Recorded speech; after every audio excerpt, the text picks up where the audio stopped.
As oil prices remain high, are people shifting to electric cars in Asia? In China, already more than half the cars sold these days are EVs or hybrids, and Chinese car makers have been dominating the market, and they're now starting to set up factories in Southeast Asia. So, do foreign car makers stand any chance of competing against Chinese brands? I'm Mariko in Singapore, and this is Asia Pacific from the BBC World Service. Twice a week, we bring you Asia Pacific stories, unpacked by those who know them best. And today I have Hannah Miao, who is the China economy reporter for the Wall Street Journal. I also have Theo Leggett, who is the BBC's transport correspondent, joining me from London. Welcome both. Thanks for having us. Pleasure to be here. So, Hannah, let's start with you. I think a general narrative since the war in Iran started at the end of February is that China has been the kind of economic beneficiary of this conflict. Do you think that's true? In some ways, yes. The biggest part of that is that the war is really causing a lot of countries around the world to rethink renewable energy and see that in situations where gas and oil supplies are being restricted, that renewable energy actually is, from a security standpoint, perhaps a good idea, and they're rushing to build up their capabilities there. And China is really the world leader in those sorts of technologies. So we're seeing a lot more interest in Chinese renewable energy products. On electric cars, Chinese car makers have gone from good and rising a couple of years ago to almost dominant in the world. Where exactly is China at with its EVs, Hannah? I wouldn't say almost dominant, I would say definitely dominant. The International Energy Agency estimates that China controls more than 70% of EV production in the world. So we are seeing Chinese car makers becoming top selling EV brands across the entire world. And it's just expected to continue in this regard. And Chinese car makers are really now emphasizing a push abroad. They're going global. And this is kind of the next frontier for Chinese car makers. Theo, do you think with high petrol prices, this could be the turning point where EV adoption goes wild, even outside of China? I think, to be honest, Marika, we've already passed that point. EV adoption has been growing and growing rapidly around the world. Um, it's depended to a certain extent on the incentives offered by national governments. You can see in markets where there've been big tax incentives, sales have been higher than where they're not offered. But what we've seen over the past few years is more and more EVs being sold. That has brought the prices down and expanded the market. And then over the past couple of years in particular, you've seen a big expansion of exports from the likes of BYD and Chery, which has increased the number of affordable EVs on the market. And that's been expanding sales. So even here in the UK, for example, last month, the best-selling car on the market was the JQ 7. And JQ, it's a Chery brand. It's only been in the UK for a little over a year. So that's a very dramatic increase. But with some countries still getting their electricity from fossil fuel, how green are EVs, Hannah? Well, I think that's why perhaps China also really focused on renewable energy sources as it also saw EVs as a strategic sector. So China is also extremely dominant in solar power and wind power. So that is one way in which they're seeing the transition to a more low carbon future. I agree with Hannah on this one. I mean, you have to see EVs as part of an ecosystem. And that's certainly what China's done since 2015, as part of the Made in China 2025 initiative, focusing on renewable energies, including electric cars. An electric car is as clean as the electricity you put into it, but it is also, by its nature, a storage device. So if you have wind power, if you have solar power, it's actually a great way to use it because you can store that electricity in cars. And if you have some of the more advanced vehicle to grid technologies, for example, and smart charging, you can integrate electric cars into your power grid, and that can help you to clean your power grid as well. And also, I would just add to that even not just thinking about carbon emissions, but in terms of security, coal is often, countries often have their own coal supplies. They don't have to import oil and gas. And so, in times like these where the energy supply is under pressure, then coal can be a bit more of a secure power source, even if it's not a low carbon power source. I was reading how Chinese car makers are now starting to set up factories in countries like Thailand, across Southeast Asia. Traditionally, Japanese, Korean car makers have done that. So is China a kind of a new player, or is China now leading the race in this part of the world, Hannah?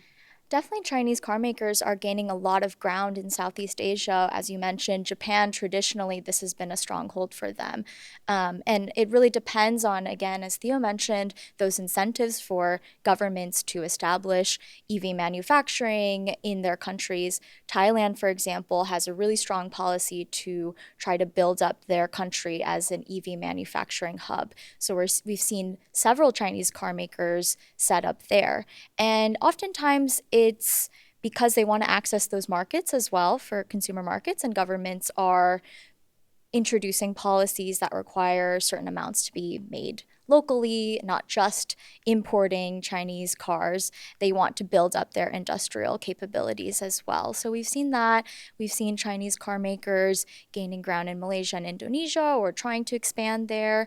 Vietnam is kind of interesting because we have VinFast, which is a local incumbent, and they're really dominant in the EV space there. So EV adoption has accelerated quite a bit in Vietnam, but the Chinese car makers are still lagging behind VinFast there. So I guess a lot of Asian governments are trying to attract Chinese investments, having factories opening in their countries. But how has it been in terms of demand for EVs, particularly Chinese EVs in Southeast Asia?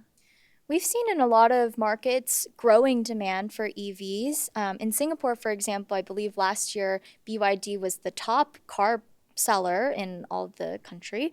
And yeah, it really depends on when the government is offering certain incentives for consumers, tax breaks, that sort of thing. That definitely helps spark that consumer demand.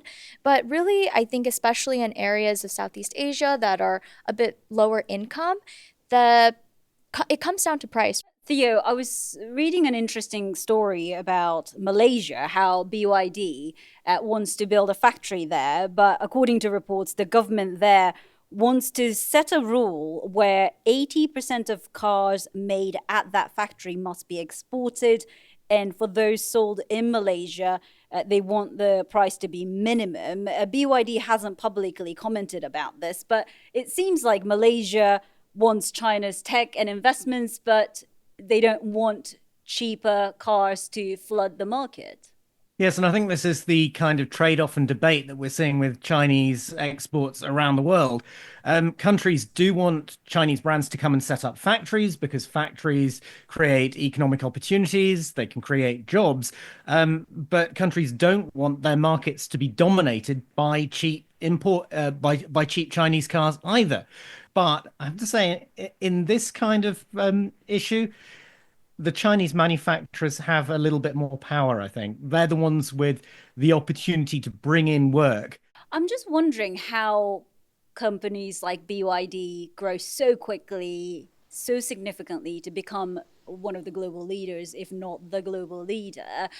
How did China do this? And how did other countries like Japan or South Korea didn't do this, Hannah? I think what happened is China really took a bet that they saw EVs as the future. And starting around 2009, they started introducing subsidies. It's just an example of how China's industrial policy has really supported these sectors. And what typically happens is Beijing sets the agenda. So they'll say these are the sectors that we see as being important. And local governments often are then competing with each other to try to attract companies and try to grow some sort of national champion in whatever strategic sector. And that's really what we saw in the EV sector. And China also supported EV companies by having government procurement. They would buy these vehicles for public transportation. And it was also strategic in how it used foreign investment. So, for example, Tesla, they saw Tesla as a company that could help develop their local EV ecosystem. So, Beijing actually changed a rule where before you could only invest in China if you were doing a joint venture, and Tesla didn't want to do that, and they kind of changed the rules for Tesla because they thought Tesla could help develop the supplier system, and that's exactly what happened. And China was very strategic about wanting to support batteries, which are such a critical part of EV making. And so there are certain rules, such as in order to get subsidies, you had to use domestically made batteries. So that helped companies like CATL become the global leader that we've seen today. I think the competition has been absolutely key. Competition in the Chinese market over the past few years has been ruthless. And it's led to a situation where Chinese car manufacturers can develop a new car within a couple of years. Now, in the rest of the world, the legacy car makers, the established car makers, have been used to a fairly comfortable research, design, develop system that takes about 7 years. So all of a sudden, you've got these Chinese brands which have learnt to develop cars quickly in the Chinese market, where competition has been cutthroat, now moving on to international markets because the Chinese market is overcrowded. And it's really difficult for the established car makers to keep pace because they don't have that mentality. It's interesting you both talk about domestic competition, cutthroat competition, but I remember both the US and European countries accusing Chinese government for subsidizing so much to make car makers be able to produce affordable cars. Where how true was that accusation, Theo?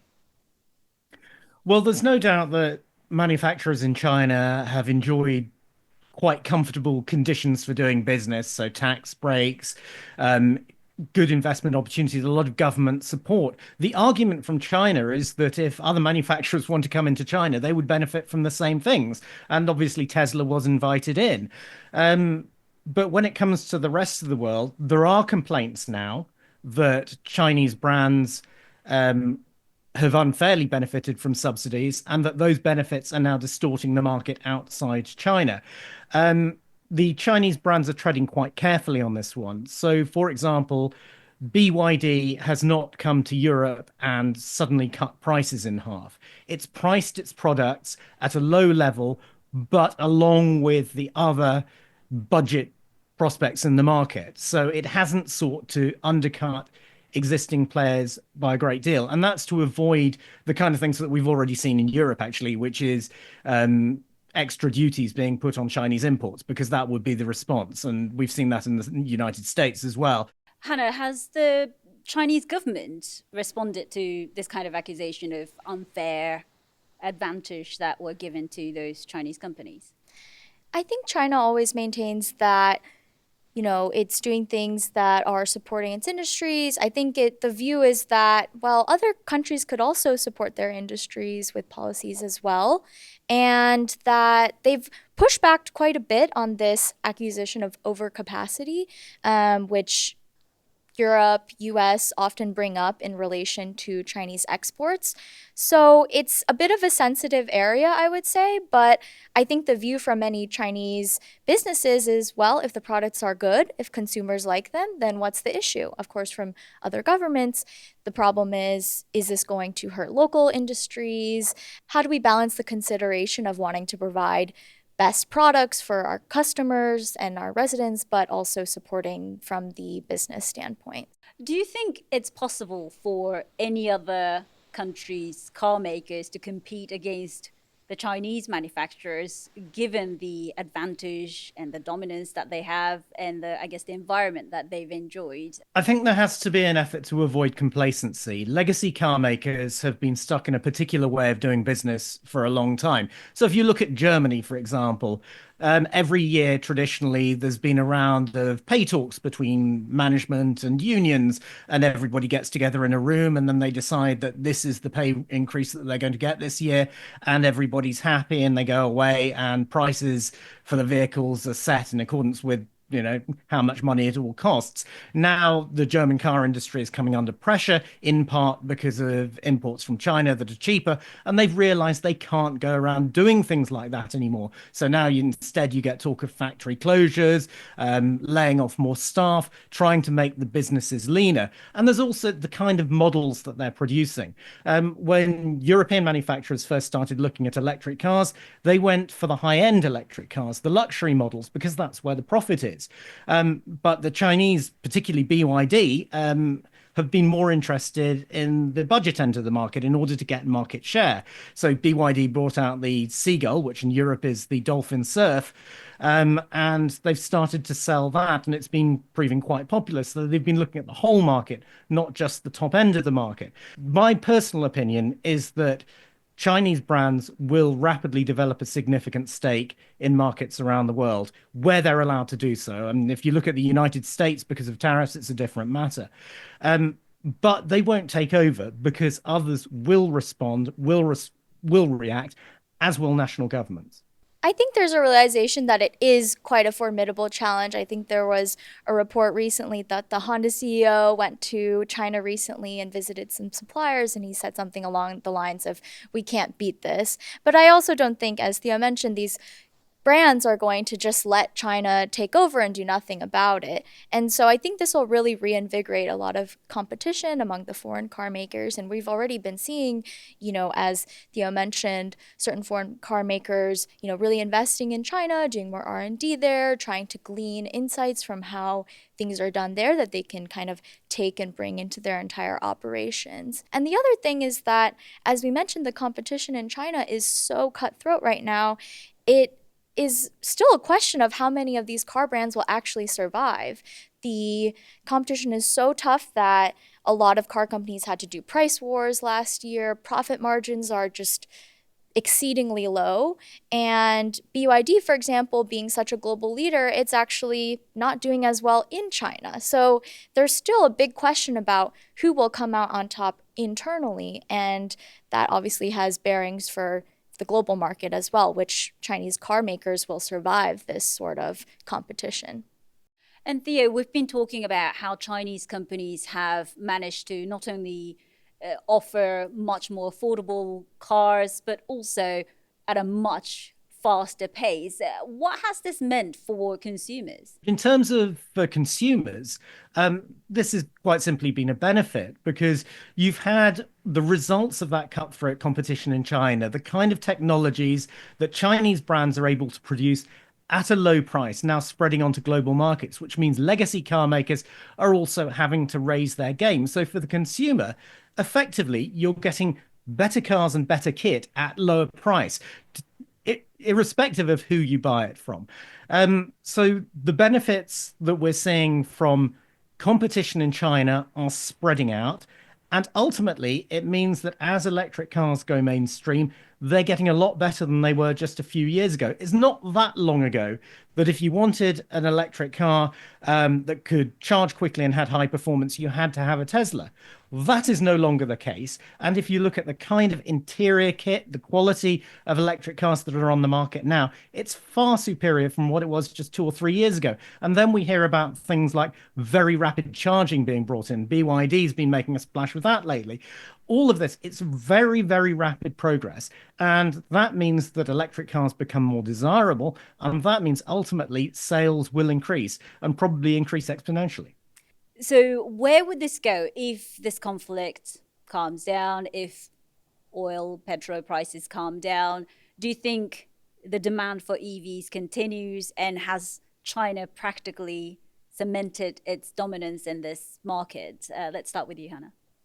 I think EV demand will continue to grow. The big question for me is the US, because that is where we have seen a lot of the incentives that the Biden administration, for example, offered for EVs fall off. So what's really stopping a lot of American consumers from going for EVs is the pricing. It's just quite expensive. But, if there is a situation where Chinese EVs are allowed into the US, I think that could really shake up EV adoption in the US. But that seems to me to be quite a big question mark on global EV demand. But in general, I think the conflict has only reinforced why there's a draw to low carbon products.